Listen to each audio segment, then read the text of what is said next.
Hey friends, it's your boy BigTCGFan coming at you with another video live from Okinawa, Japan. And today I have a special guest with me. That would be Junie. Hello.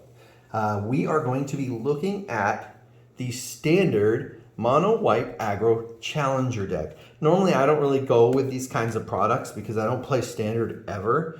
But in the case of mono white aggro, I have a real special love for it.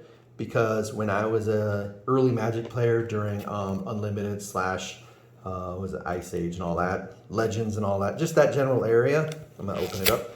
I played a white weenie deck, and so it's basically white aggro. So I have a soft spot for it.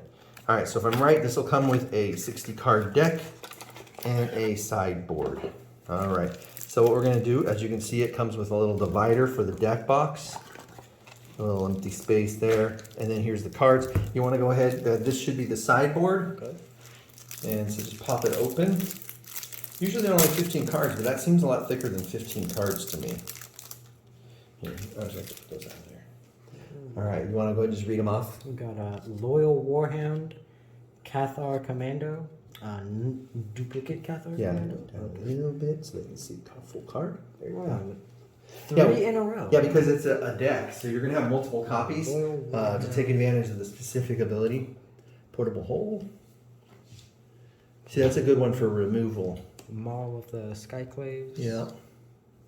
Ironically, what's going to happen is I'm just going to take this apart and merge all the cards into my collection, but oh, that's lovely. I like that. Look at that. Fox Samurai. Interesting. That's beautiful, huh? You like it? Mm-hmm. All right, keep going. Sun Gold Sentinel. Imperial Recovery Unit. Oh, that's why there's token cards. Human Warrior. Is there one on the back? Oh. Yep, Spirit. Illusion. There's also one on the That back. should be repeat on a bunch of them. So Ooh. yeah, you can go a little quicker. I don't think usually the viewers don't care about the tokens all that much. It's good to see them though. But yeah, this is a nice little, I guess the goal is to just put out a massive army. Oh, Night Day card. Yep. Night card. That's just an advert. Then These are, what these are is you can take these, because there's some dual-sided cards, and you can put these in there to represent them as a proxy. They're great for proxies as well. Here, we can just stack it all up. All right, going into the main deck. and then we have the main deck here. Yep.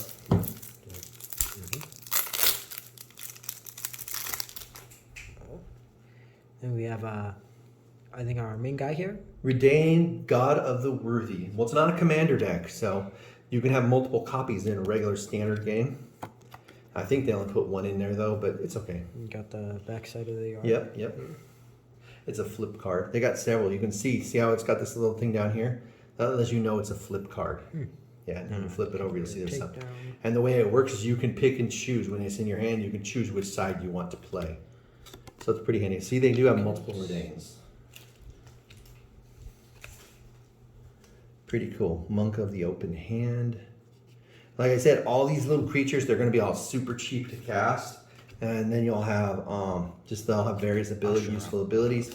And the idea, of course, is to overwhelm your opponent, which is a horde of dudes.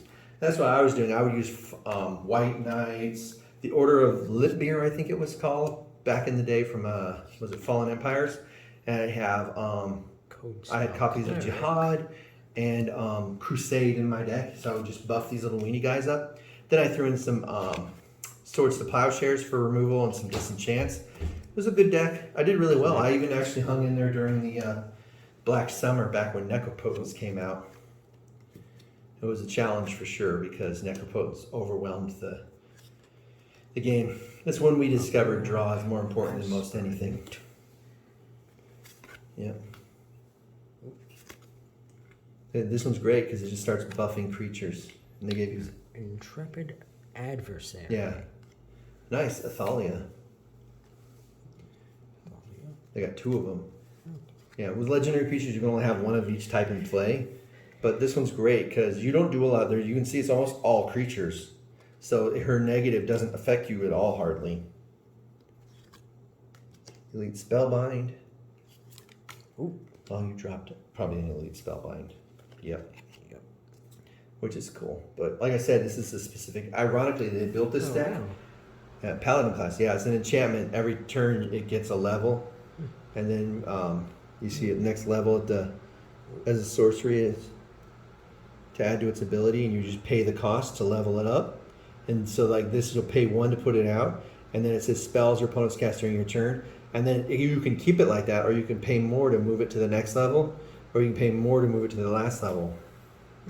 So it's pretty sweet, and it's just 1 to put out. So it's early, great first game. First turn a move you can make. Fateful Absence. And this card right here is why there was a problem, because this card got banned soon after they put this together and started the print run.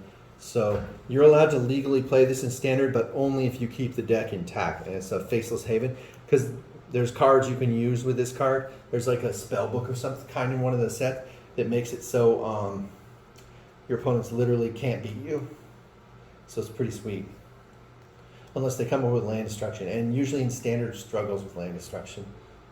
So there you go. Snow covered, lots of snow covered plains. Because I think there's 2 or 3 things in here that come off of snow. So they figured, just throw the plains in there. It's a good little deck. It's definitely interesting. Like I said, I'll probably just scrap it, merge all the cards into my A lot of main collection. snow-covered plains. Yeah, well, I mean, because remember, it's a 60 card deck, so you have to have a bunch of lands to run your engine. Like my commander decks have more lands in them, but plus Wizards tends to put too many lands in these decks. So yeah, there you go. Snow covered plains, lots of them. There you go. All right, so that was the whole deck. That was our standard mono white aggro challenger deck. It's a good little deck. You can see Wizards, sometimes they do a good job and they give you a good quality product for your cost. Sometimes not so much. But there you guys go. This concludes this video. Make sure you like, subscribe, comment down below, share if you can. Peace out.